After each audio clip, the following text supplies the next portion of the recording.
Have you ever wondered why life feels empty even when you're doing everything right?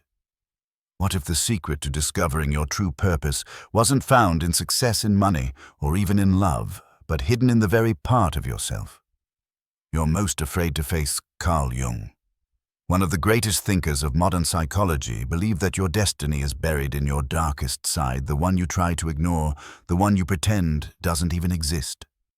And here's the shocking truth. Confronting those inner demons may not just change your life, it could reveal the very reason you were born. Imagine this.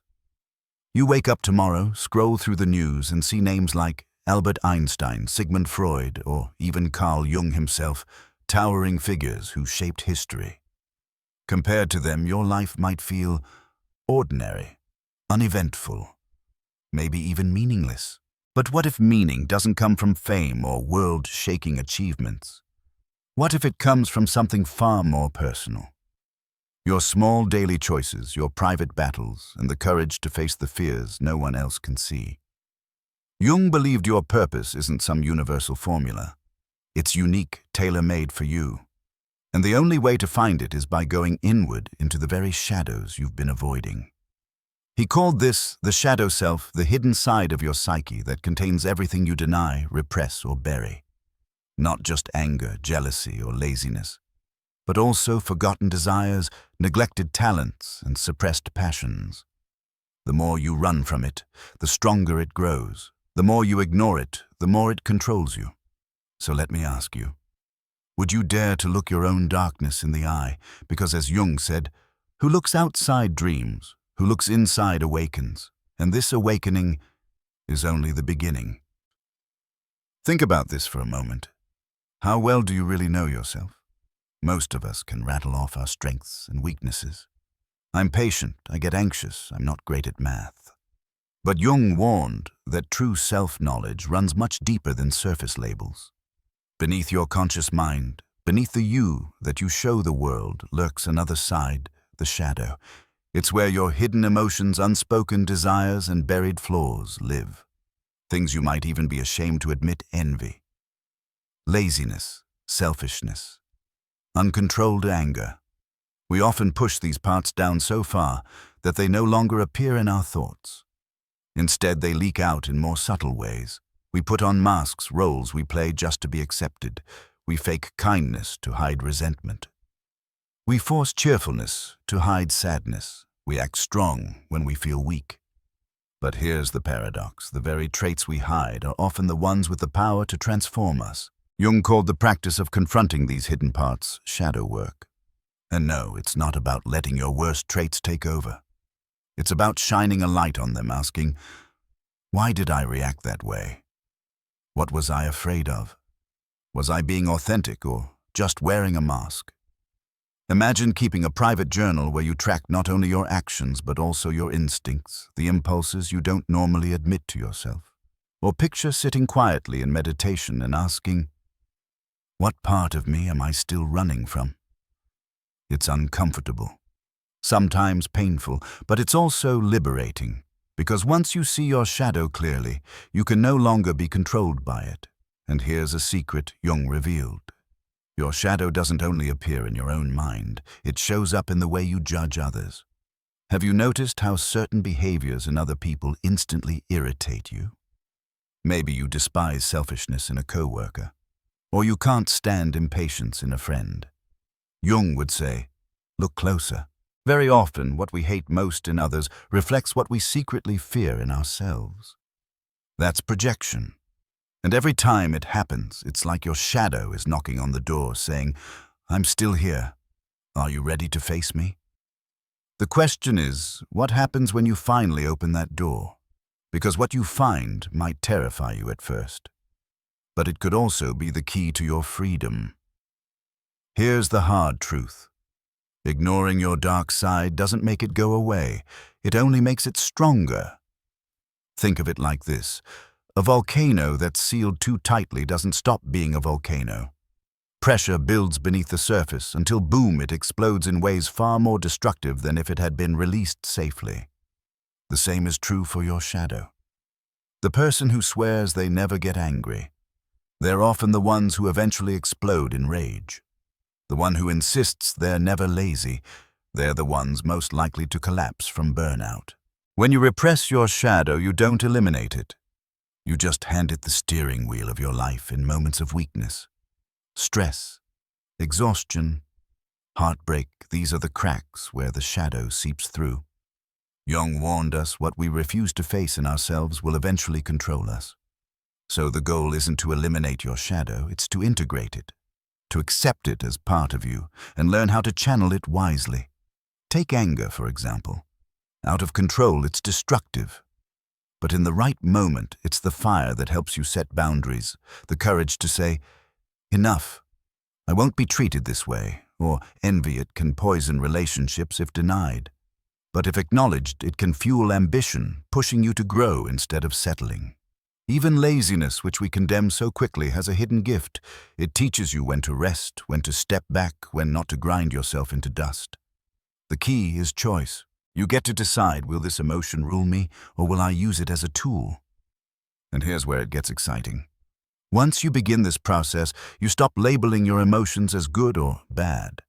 Instead, you see them for what they really are: signals, guides, energy you can redirect toward the life you actually want. But beware, because the moment you begin to explore your shadow, you'll feel resistance, fear, discomfort, even pain. You'll see flaws you've spent years hiding from, and yet this is where transformation begins, because facing your shadow doesn't make you less human. It makes you whole. Now that you've met your shadow, the question is, how do you work with it instead of running from it? Jung gave us a roadmap. He called it shadow work. Here's the first step: awareness. You can't change what you won't admit. That means slowing down enough to notice your reactions. Why did that comment make you furious? Why did that success of someone else sting so much? Why did you hide your real opinion in that conversation? The shadow is always whispering in the background. Your job is to start listening. Second step: reflection. Writing in a journal, meditating, or simply asking yourself the uncomfortable questions. Was I authentic in that moment, or was I performing? What was I really afraid of? If I could drop the mask, how would I have acted? By digging into these questions, you begin to strip away the false layers and get closer to who you really are. Third step: integration. This is where the magic happens. Integration doesn't mean you suddenly celebrate your flaws.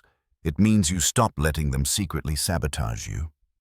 Picture it this way: anger isn't the enemy. It's raw energy. Channel it into justice, into protecting what matters, into setting limits. Envy. Redirect it into drive, laziness.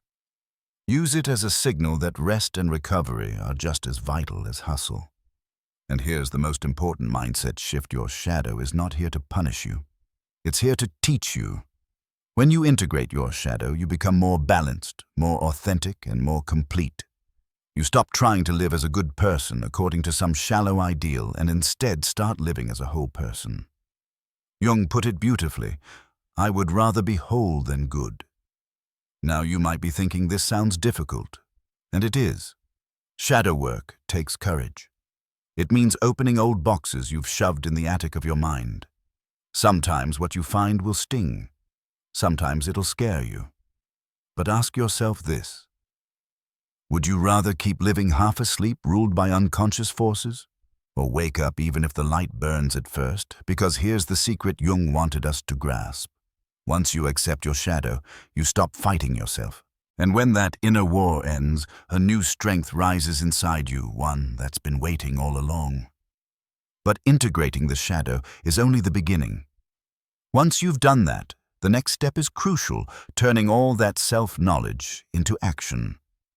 Because if you only reflect without acting, you risk getting stuck in endless self-analysis. The real transformation comes when your inner work shows up in the real world. Here's the trap many people fall into. They spend years reading, journaling, reflecting, but never take the leap into action. They confuse thinking about change with actually living it. But Jung was clear: your purpose isn't found in endless reflection. It's found in how you act. You don't just discover meaning, you create it. Think about it. If you keep waiting for the perfect moment to start that project, to change your career, to write that book, you'll wait forever. Life will pass by, and your purpose will remain a dream. Jung put it bluntly. You are what you do not, what you say you'll do. So, what does this look like in practice? It means living proactively, not reactively. Instead of waiting for friends to reach out, you make the call. Instead of hoping for a promotion, you design a plan to grow and go after it. Instead of waiting for inspiration, you sit down to write, even on the days when the words don't flow. This is where self-knowledge meets discipline. You don't wait for the world to hand you meaning, you create meaning through consistent action. Now here's the paradox. Once you've done the deep inner work of exploring your shadow, it's tempting to rest. You think, I've faced my demons, time to relax. But that very comfort can become another trap. Comfort kills purpose. The way out. Challenge yourself. Continuously push beyond the boundaries of who you were yesterday. Ask yourself regularly, what do I believe in? What values do I want to embody? How do I want to impact the world? Then act on those answers. Even small steps matter. Writing a single page. Making one bold decision. Choosing honesty in a moment where you'd usually hide. Remember, living reactively is possible, but it rarely brings meaning.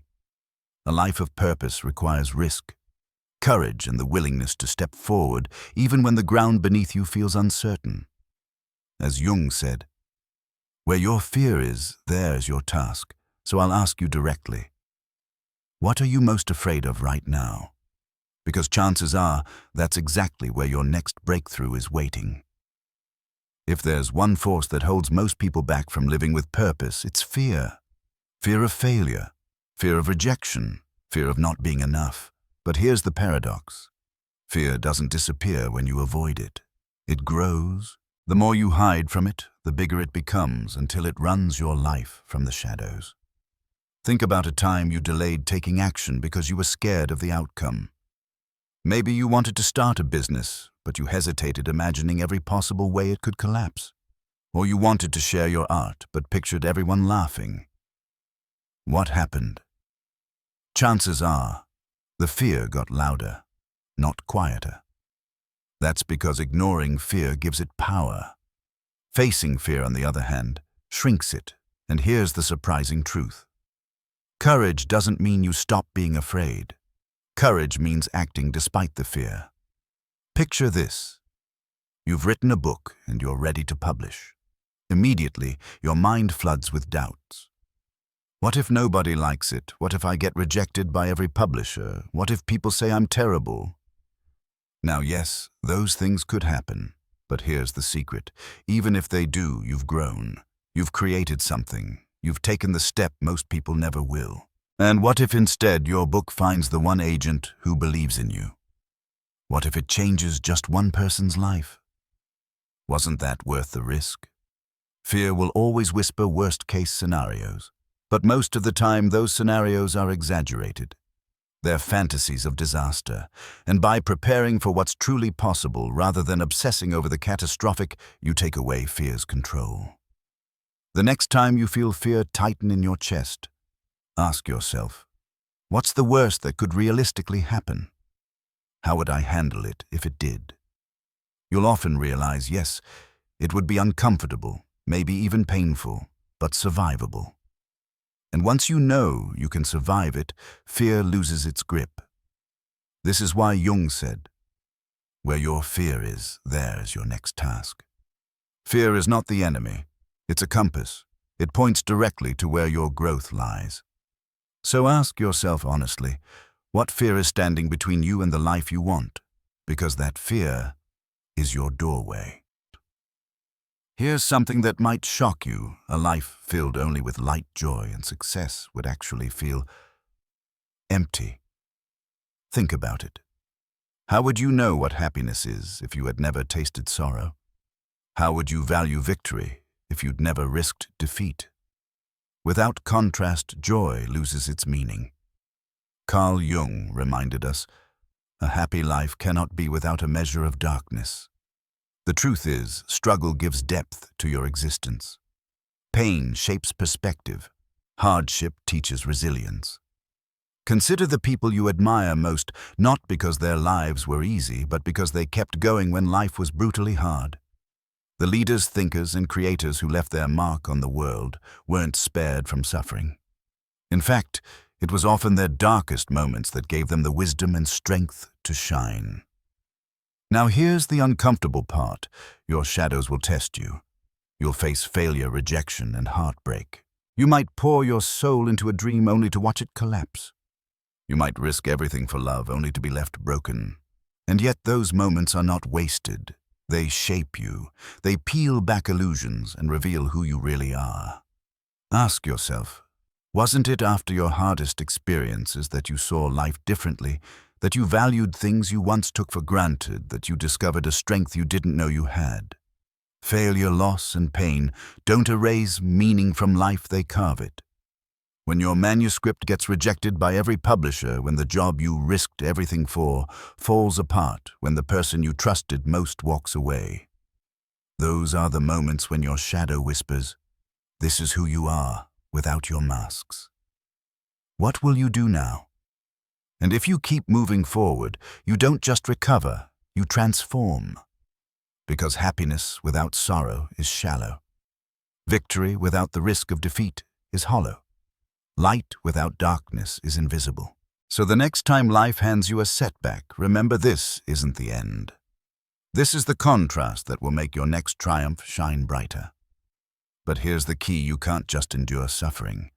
You must reframe it. Learn from it. Let it fuel your growth rather than your despair. Because as you'll see, the meaning of life isn't about reaching a final goal.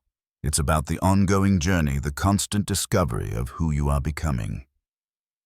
Here's a truth many people miss. The meaning of your life is not found in crossing some finish line. It's not about a final achievement, a trophy, or a perfect ending. Carl Jung believed the true purpose of life is discovered along the way. It's in the act of becoming. Think about it, even if you never publish that best-selling book, never build the multi-million-dollar business, never reach the top of your career. Does that make your life meaningless? Absolutely not. What matters is the courage it took to try, the actions you took, the ways you stretched, stumbled, and got back up. Those moments are the essence of meaning, because purpose isn't about what you achieved, it's about who you became while you were trying. This means even your so-called failures have weight. Each risk you took, each time you acted instead of hiding, each time you stepped forward when fear told you to stand still, all of that defines you more than any outcome ever could. Jung put it simply, you are not what happens to you. You are what you choose to become. So take pride in your attempts, even the ones that didn't turn out as planned. Maybe you started a business that didn't last. Maybe you chased a dream that crumbled. Maybe you lost more battles than you won. But here's the hidden gift: those experiences gave you perspective. They revealed resilience you didn't know you had. They carved wisdom into your character. And that is where meaning lives. Life is not a straight line. It's a winding road of victories and defeats, triumphs and heartbreaks. And every twist, every scar, every breakthrough, it's all part of your unique story. The question is, will you value your story? Will you recognize the courage it took just to keep walking, because that, more than any prize or recognition, is what makes your life extraordinary? And remember, this journey never really ends. There's no point where you arrive and stop growing. The process of redefining, of discovering, of creating yourself is lifelong. That's what makes it meaningful. So let me ask, are you willing to see your life not as a series of achievements, but as an ongoing masterpiece in the making? Because once you do, you'll realize you've been living with purpose all along. If you've come this far, you've already done something rare. Most people turn away the moment the journey gets uncomfortable. But you stayed. You faced the shadow alongside me. And maybe along the way you've recognized something inside yourself. A hidden fear, a buried desire, a truth you'd rather not admit. If so, good. That means the work has already begun. Jung once said, The shadow is a tight passage, a narrow door, whose painful constriction no one is spared who goes down to the deep well. In other words, this path isn't easy. But on the other side of that narrow door is transformation. Let me leave you with a story. Long ago, in a small village, there lived a wise old man in a cave on the outskirts. People traveled from miles away to ask him for answers about love, about pain, about purpose. And every time he would give the same reply: "The answer you seek will never be found outside. To find it, you must face the shadows that keep you from the light." As a child, people thought he was crazy, but when life hit me hard, when I faced losses I didn't think I could survive, I finally understood what he meant. Because the truth is, your shadows aren't here to destroy you. They're here to guide you. To remind you that every weakness hides a strength, every fear hides a task, and every darkness hides a spark of light. So if you're feeling lost, broken, or afraid, don't turn away. Don't try to erase your shadows. Walk with them, learn from them. They are part of the light you carry.